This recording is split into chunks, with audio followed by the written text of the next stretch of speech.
Hello everyone, এই ভিডিওতে আমরা করছি ক্লাস 10-এর তোমাদের ম্যাথমেটিক্স বইয়ের গোলকের চ্যাপ্টার নাম্বার 12। তো চ্যাপ্টার নাম্বার 12-এর এক্সারসাইজ চলে আসছে পেজ নাম্বার 183 থেকে এক্সারসাইজ 12 স্টার্ট হচ্ছে।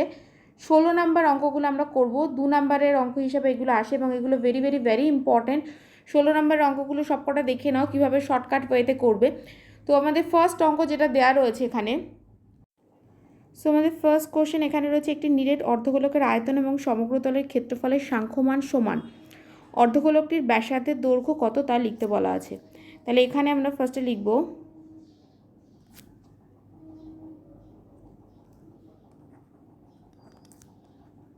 ধরি অর্ধগোলকটির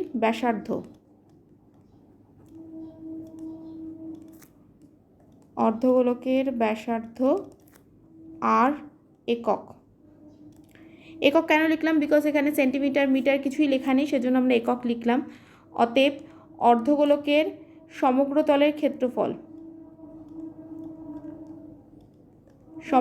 ক্ষেত্রফল তোমরা সবাই জানো 3πr² হয়ে যায়, কারণ অর্ধগোলক একটা গোলক হচ্ছে এরকম টাইপের, আর অর্ধগোলক হচ্ছে এর অর্ধেক, মানে এর হাফ পোর্শন করে দেওয়া।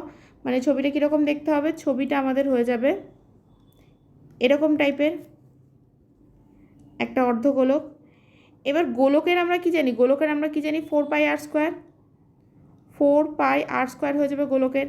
সেটা হাফ করে দাও, মানে এই পোর্শনটুকুনি কত হবে, এই পোর্শনটুকুনি আমাদের 2πr² হচ্ছে।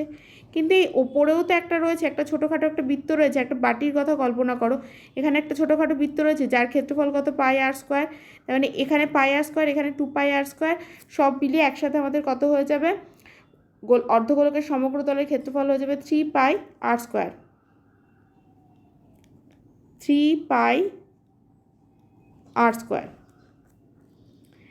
এবং অর্ধগোলকের আয়তনের ফর্মুলা কি, অর্ধগোলকের আয়তন হচ্ছে 2/3πr³। এখানে বলে দেওয়া আছে আয়তন আর ক্ষেত্রফলের সাংখ্যমান সমান। তাহলে এখানে প্রশ্নানুসারে আমাদের কি হয়ে যাবে,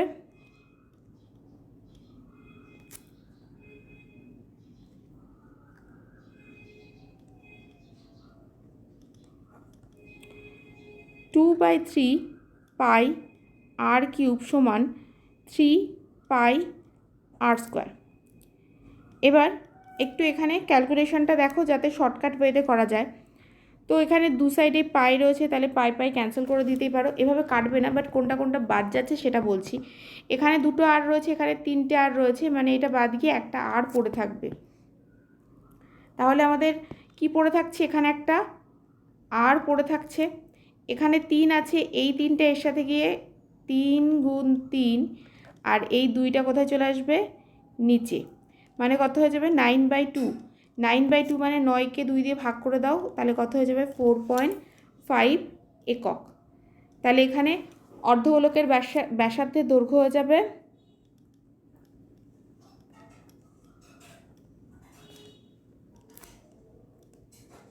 অর্ধগোলকের ব্যাসার্ধ হয়ে যাবে কত, 4.5 একক। ওকে, অঙ্কটা এখানেই ক্লোজ হলো। নেক্সট অঙ্কে আসছি। সেকেন্ড অঙ্কে আমাদের দেওয়া আছে এখানে যে একটি নিরেট গোলকের বক্রতলের ক্ষেত্রফল এবং নিরেট লম্ববৃত্তাকার চোঙের বক্রতলের ক্ষেত্রফল সমান। তো চোঙ কীরকম হয়, চোঙ তো এরকম টাইপস হয়, আর গোলক তো বৃত্তাকার হয়, তোমরা সেটা সবাই জানো। তাহলে এক্ষেত্রে আমাদের যেটা দেওয়া আছে, চোঙ আর বৃত্ত মানে গোলক দেওয়া আছে, এই দুটো নিয়ে অঙ্ক দেওয়া আছে। তাহলে গোলকের ফর্মুলাও লাগবে, আবার চোঙের ফর্মুলাও লাগবে, এই দুটো নিয়ে আমাদের অঙ্ক করতে হবে। তো ফার্স্টে আমরা ধরে নেব যে গোলকের ব্যাসার্ধ 8 সেন্টিমিটার। তাহলে এখানটা আমরা লিখে নেব ধরি গোলকের ব্যাসার্ধ কত, আর সেমি, কারণ অঙ্কে সেমি রয়েছে। তাহলে এখানে বক্রতলের ক্ষেত্রফল, অতএব গোলকের বক্রতলের ক্ষেত্রফল, এটা যেহেতু নিরেট গোলক, তাহলে হয়ে যাবে 4πr²। আর এখানে বলে দেওয়া আছে যে নিরেট লম্ববৃত্তাকার চোঙের বক্রতলের ক্ষেত্রফল সমান। আচ্ছা,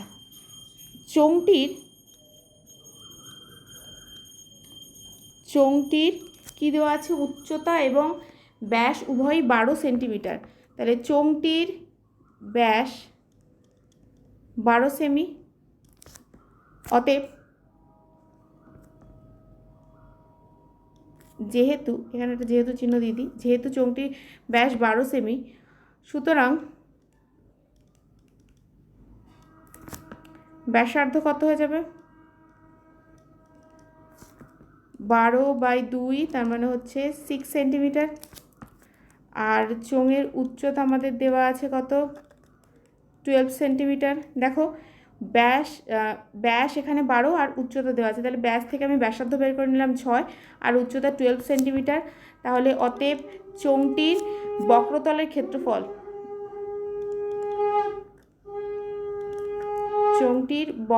ক্ষেত্রফল কত হয়ে যাবে, 2πRH, RH মানে 6 × 12। কোন ফর্মুলা এলো, বক্রতলের ক্ষেত্রফলের ফর্মুলা কি, 2πRH। তো 2πR মানে এখানে কত 6 আছে, আর H মানে কত আছে 12 আছে, সেটা আমি লিখে দিলাম, বক্রতলকে শর্টে লিখেছি। এবার কি বলে দেওয়া আছে, প্রশ্নানুসারে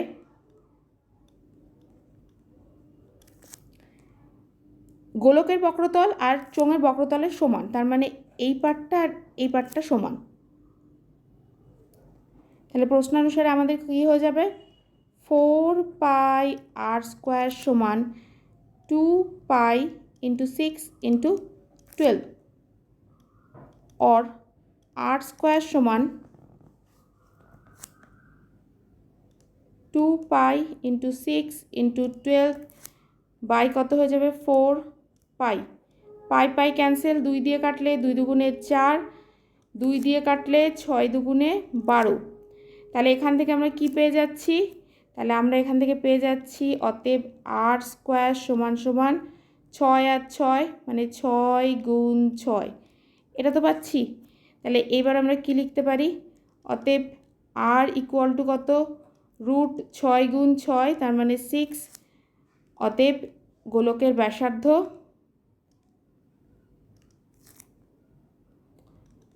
ব্যাসার্ধ হয়ে যাবে কত, 6 সেন্টিমিটার।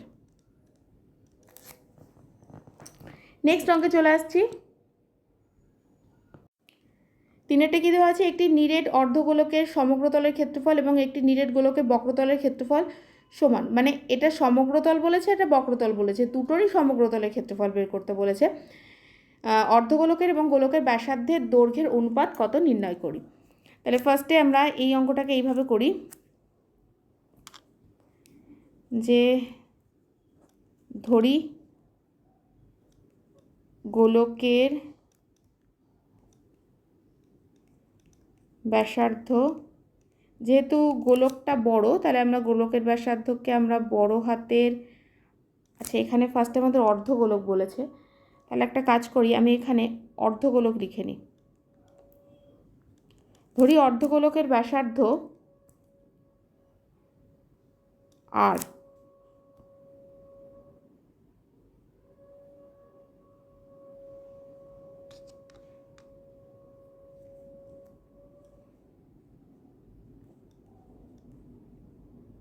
একক।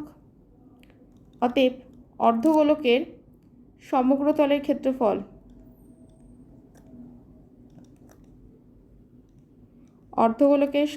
ক্ষেত্রফলের ফর্মুলা কি, 3πR² বর্গ একক। আচ্ছা এবার বলেছে নিরেট গোলকের, যদি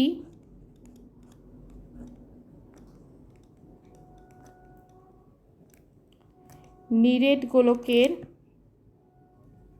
ব্যাসার্ধ, নিরেট গোলক বড় ধরে নিচ্ছি, ক্যাপিটাল R হয়, তবে নিরেট গোলকের বক্রতলের ক্ষেত্রফল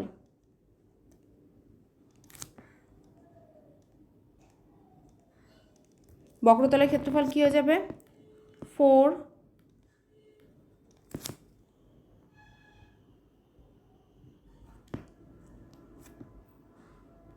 4 পাই আর স্কোয়ার। আচ্ছা, এটা ক্যাপিটাল আর স্কোয়ার, যেহেতু এখানে আমি ক্যাপিটাল আর ধরেছি, এখানে আমাদের ক্যাপিটাল আর স্কোয়ার আমরা লিখব। অতএব নির্ণয় অনুপাত আমাদের কত হয়ে যাবে? প্রথমে 3 পাই আর স্কোয়ার ইজ টু কত 4 পাই ক্যাপিটাল আর স্কোয়ার,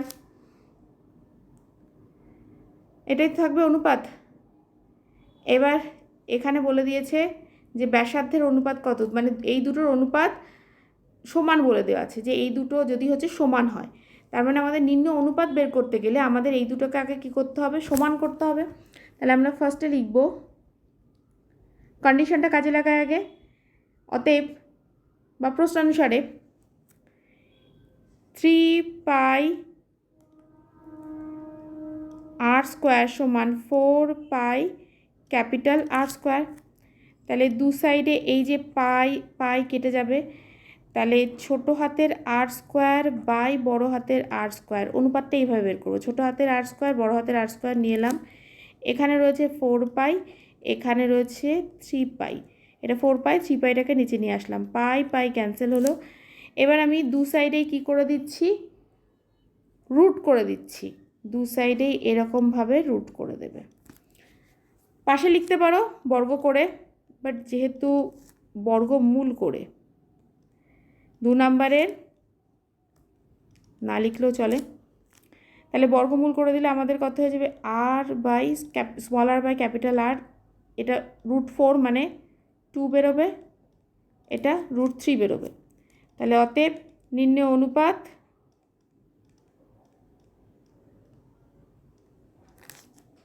কি আসবে 2:√3, আর is to small R is to capital R equal to হয়ে যাবে 2:√3। নেক্সট অঙ্কে যাচ্ছি। 4 নম্বর অঙ্ক দেওয়া আছে, একটি নিরেট গোলকের বক্রতলের ক্ষেত্রফল এস এবং আয়তন ভি হলে s³/v² এর মান বের করতে বলা আছে।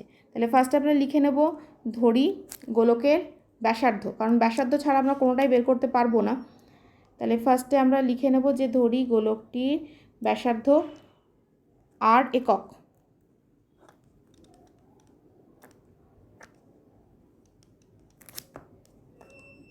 গোলকের ব্যাসার্ধ আর একক। অতএব ক্ষেত্রফল বা বক্রতলের ক্ষেত্রফল এস, দেখো এখানে এস ডিনোট করাই আছে। এস কেন, কারণ ক্ষেত্রফলকে বক্রতলের ক্ষেত্রফলকে সারফেস এরিয়া বলা হয়, সেই জন্য এস দিয়ে লেখা হচ্ছে। তাহলে এখানে হয়ে যাবে 4 পাই আর স্কোয়ার, এটা হয়ে যাবে বর্গ একক, আর আয়তন V equal to 4/3 pi r³ ঘন একক। তাহলে এবার কী বের করতে বলেছে, অতএব s³/v², s³ মানে আমাদের এখানে এটা চলে আসবে 4 পাই আর স্কোয়ারের কিউব বাই v² মানে হচ্ছে 4/3 পাই r³ হোল স্কোয়ার। সিম্পলভাবে যদি করতে চাও তাহলে এখানটায় হচ্ছে এইভাবে করো, 3 বার লিখে নাও, তাহলে সব থেকে মনে হয় ইজি হবে ব্যাপারটা। 4 পাই আর স্কোয়ার ইন্টু 4 পাই আর স্কোয়ার ইন্টু কত 4 পাই আর স্কোয়ার, আর এখানে কি চলে আসবে, এখানে হয়ে যাবে 4/3 পাই r³ ইন্টু 4/3 পাই r³।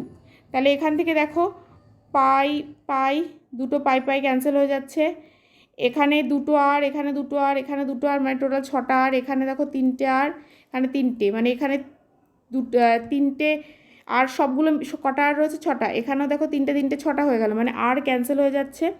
আর এখানে ওপরে 4 দুটো 4 ক্যান্সেল হয়ে যাচ্ছে, তার মানে আমাদের কি চলে আসবে, আমাদের এখানে ওপরে একটা 4 আর এই দুটো 3 ওপরে ঘুরে যাবে, মানে 4 নং 36, শুধু পাইটা পড়ে থাকবে।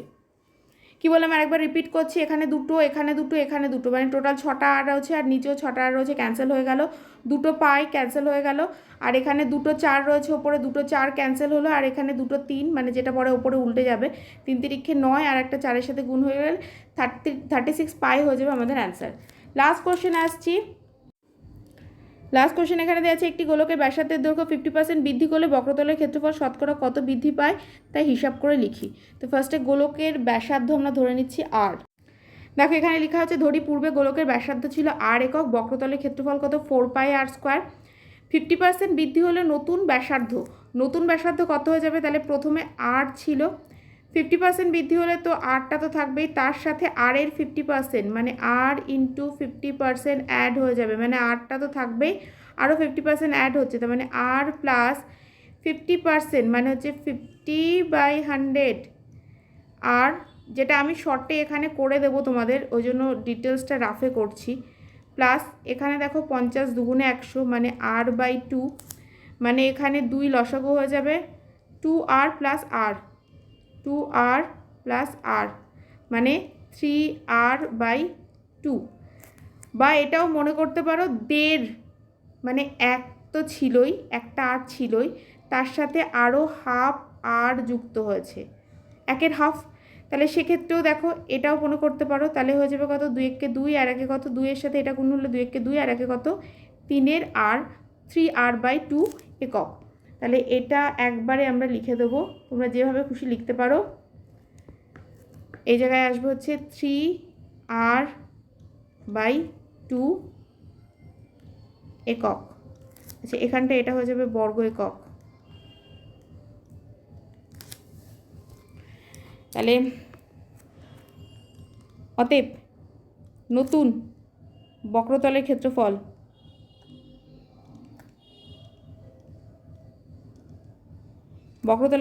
কত হবে, 4πr², মানে কত 3r/2 হোল স্কোয়ার।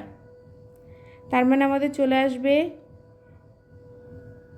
এখানে 3 তিরিক্ষে 9, এইটা শুধু নিয়ে আসবো 9/2² মানে কত 4, মানে 3 তিরিক্ষে 9 আর 2² মানে 4 ইন্টু 4πr², 4πr²টাকে আলাদাই রাখলাম, মানে কত বৃদ্ধি হচ্ছে, এখানে হচ্ছে এখানে ছিল 4πr², আর এখানে 9/4πr²। অতএব ক্ষেত্রফলের শতকরা বৃদ্ধি